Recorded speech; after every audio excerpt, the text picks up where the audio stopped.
Hello, this is going to be a quick ASMR video, obviously just an audio, and I'm going to be doing a personal story time for this video. I decided to kind of do a rainbow colored version of the letters, I should say, ASMR. And it's going to be a personal story time regarding a situation from my past. And actually a few things from my past. If you don't know, throughout my childhood, I've gone to the hospital quite a bit. I've gone to so many doctor's visits. I was at Vanderbilt when I was a child, and they never knew what was wrong with me, but I was always sick. And I've been that way my entire life. And the only thing they told me was, they told my mama, you're going to have to she was going to have to give me Tylenol and Motrin for the rest of my life every 4 hours and alternate between the two. Also, let me know you can hear me because I can't hear myself in this headset. I've collected various headsets, $5 headsets, $2 headsets, but they're actually anywhere between $25 and $50 for these headsets that I got. I got it at a place that sells these. On Saturday and Sunday they sell. Let's see, Friday and Saturday and Sunday. Yeah, they sell them for $5. Everything in there is $5. And if you're fortunate enough to get in there on time to find some good things, a lot of times I've gotten smart sockets and smart lights from there, and various headsets. And this last time I got a couple of good hair dryers, and let's see, because you never know when one might go out. So I thought, well, $5, you can't beat that for a $25, $30 hair dryer. And so it was. I got one I thought, well, that'd be good for Mama, and one for me in case I lose the other one because I'm bad about losing crap. But anyway, I might use this as a background for another video sometime. But as a child, since I can remember, I've been going through so much. I went to the hospital so many times, and they never found out what was wrong with me, ever. All they ever said was that I'd have to take Tylenol for the rest of my life. That's all they ever said. And that I would run fevers my entire life. And that was in the 90s when I went to the hospital as a child.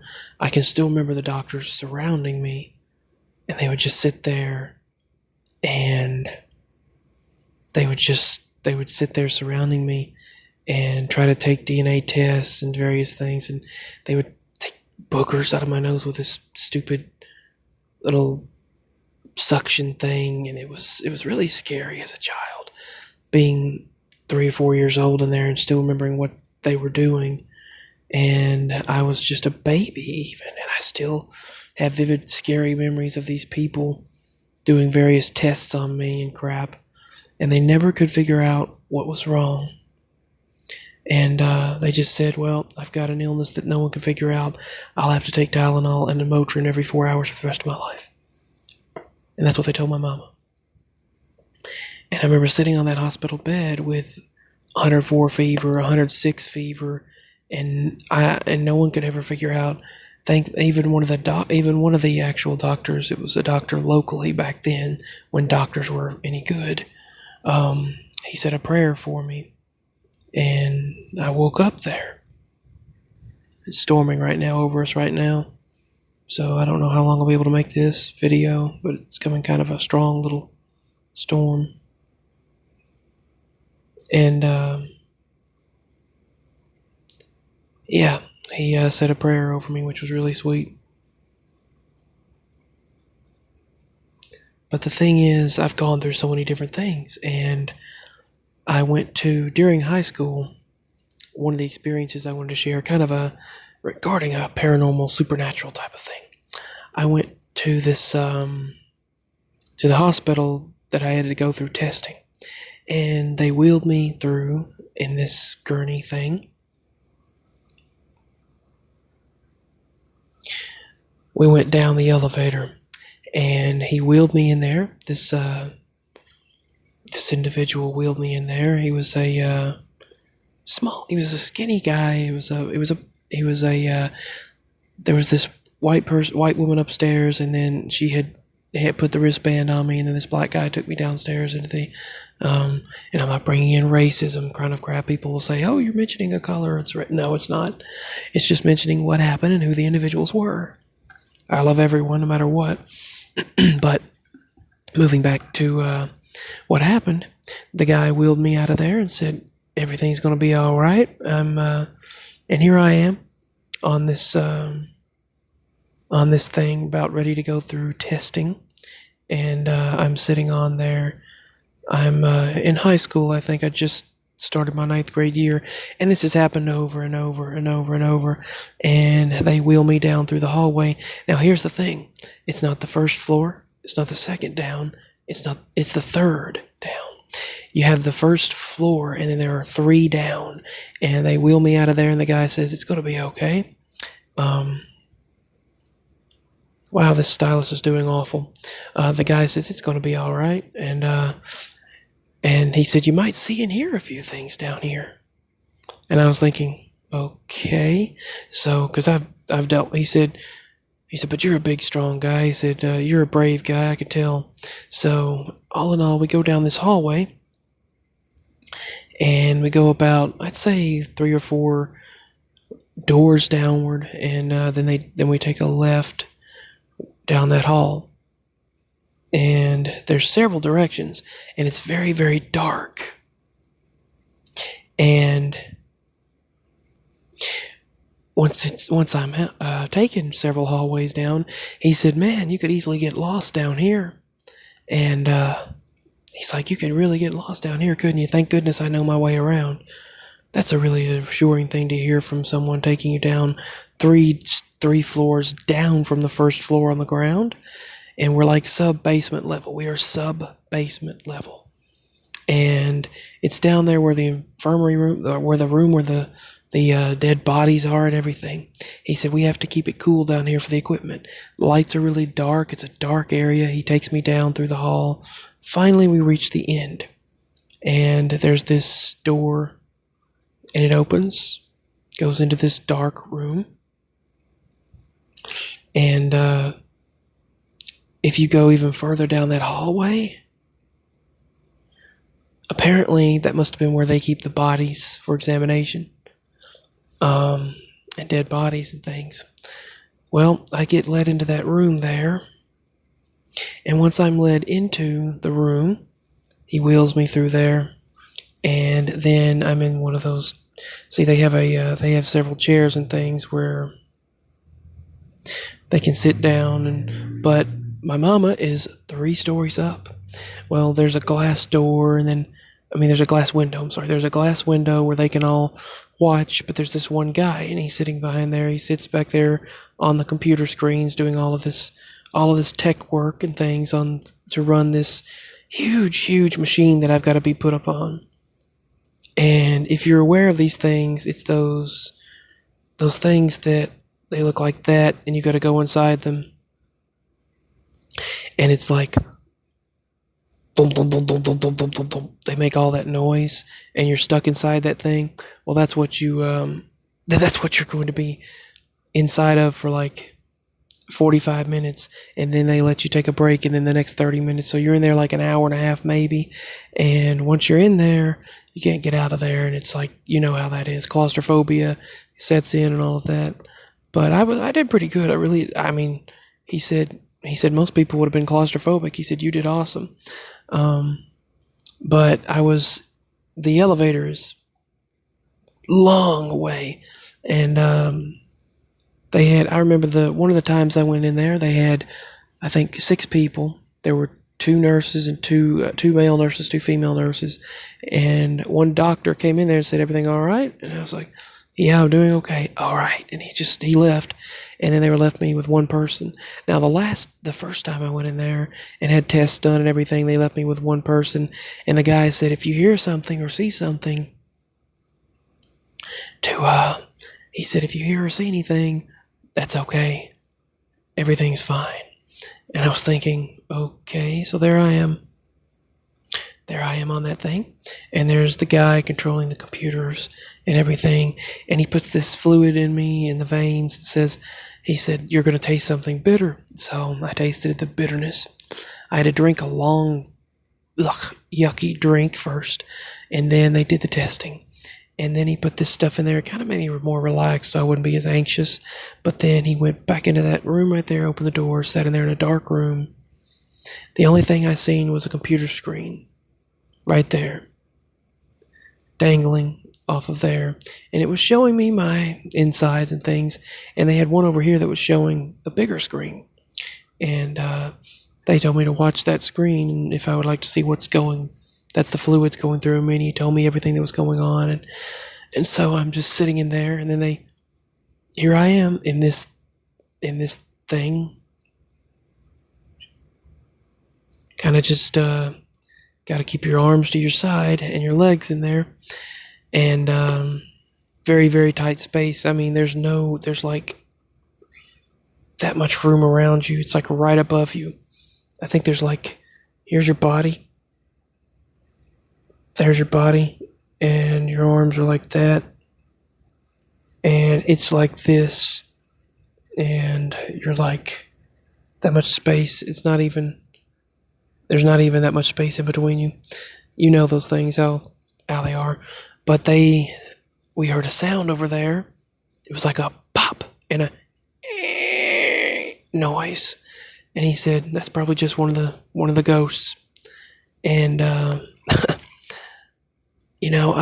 I'm used to the supernatural and paranormal. And I felt pretty comfortable with the people that had been around me, but I never really thought about that until recently. All of the things that went on in there. And he said, don't be surprised if you see or hear things. There I am wheeling down this dark hallway with lights dim, kind of flickering. And I'm sitting down, going through this hallway. Anything could have happened. And I'm going down through there alone with this person and just have to trust them. And then they take me several hallways down and a door to the right. And that happened so many different times when I was in school.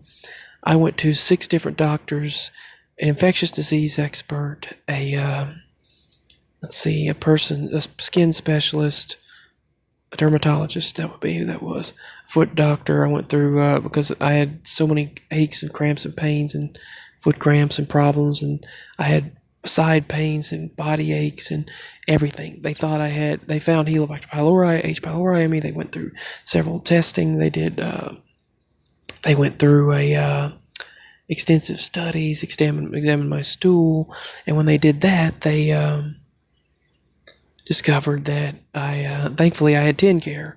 At the time, I had Cover Kids, and which covered I paid a $5 copay, and it covered till I was 18. And if it weren't for that, now we can't afford any of that medical stuff. But my mama needs it, but she can't afford it.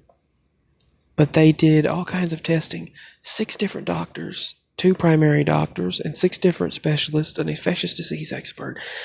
None of them and a surgeon, and none of them ever figured out what was wrong with me. And then they just quit caring. And the insurance dropped it. They told them to just drop it. And so they had to just drop it. And so no one ever found out what was going on. But yeah, I could name the doctors, but I'm not going to for privacy purposes.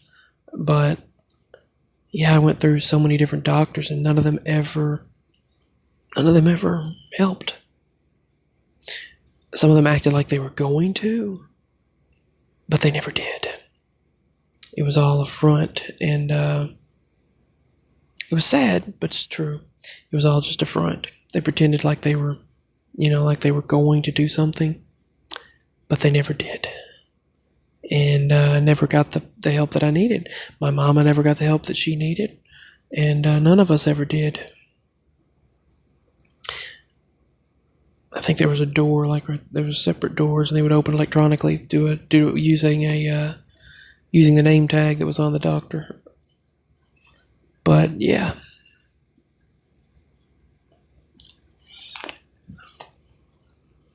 none of them ever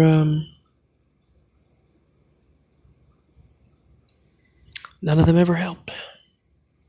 I don't know what the deal was. I have no idea, but they never helped. Never figured any of it out.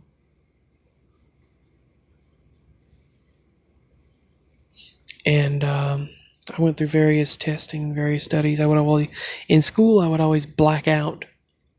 I would literally just black out, and I would just I had irritable bowel, still do. And sometimes I'm in such a daze that you just can't even sit up. And it was just really grueling. Every day it was just a task to get up and even go to school. And it was painful, but I made it through. And not exactly sure how I'll hold a job or anything, but I mean, I'll see what I can do. Donations online can help out a whole lot with daily, bills and with things like that.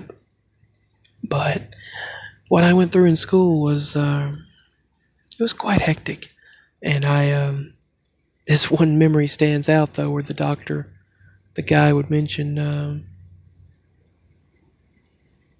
I remember some of the nurses joking and flirting with me or whatever, but that memory stands out of that doctor stating that this place has ghosts, that spirits. And I thought, I bet it's the spirits of the people that, it's because it's cold and damp down in there. It's very cold. It feels like just a 45-degree temperature or something. And the only thing that warmed you up was whatever they put in your system. And it was very cold down there. Most of them are having to wear coats when they're down there. And that's how cold it was down in that lab, in that area. And thankfully, I went through so much testing, and no one ever figured out what the heck was going on with me. And maybe this is a Draw Your Life ASMR, I have no idea. But no one ever figured out what was wrong. Still haven't to this day. And I went through 15 years of testing through schools and through school and things, and then since I was 3 or 4 years old, and no one's ever figured anything out. And all they want to do is do more testing, and it doesn't ever work. But anyway, I just wanted to share that experience regarding that. And I remember when I went to that one doctor the last time, they were supposed to give you this thing that they were supposed to give you this little pill, and it's supposed to have a camera inside it where it can actually see. And the pill is supposed to have a camera built inside it. Well, I was supposed to ingest that pill. That's what they told me. They said, take that pill, and they were going to supposedly, this is a very crude drawing, but they were supposed to supposedly give me that pill, and it was supposed to go down into my body and was supposed to check my intestines out. Well, they did not do that. They claimed they were going to, but they did not.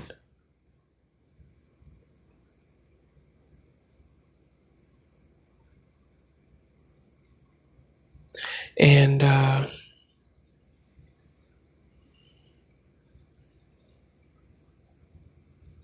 they claimed they were going to give me that pill, but they never did, and none of it ever worked out. And that was a lie on their part.